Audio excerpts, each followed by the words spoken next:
Another question, Baba.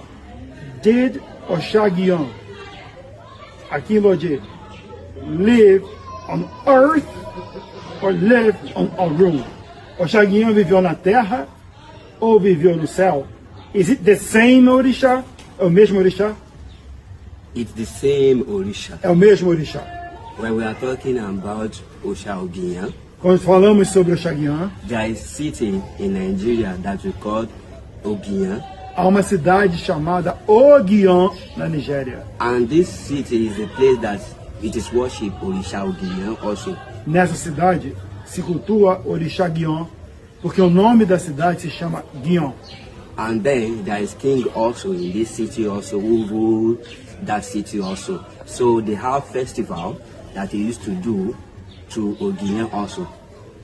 E nessa cidade também existe um rei de Gion que faz festival para Gion.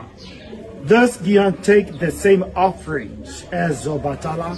Gion tem a mesma oferenda que Obatala? Yes, there are quite same food that we used to A give mesma to oferenda. Obatala that is being given to Ogiyan also. Because when we are talking about Ogiyan, we are talking about Orisha Fufu also, like Obatala too. And Obatala is Orisha Fufu. Quando estamos falando de Gion, estamos falando também de Orixá Funfun.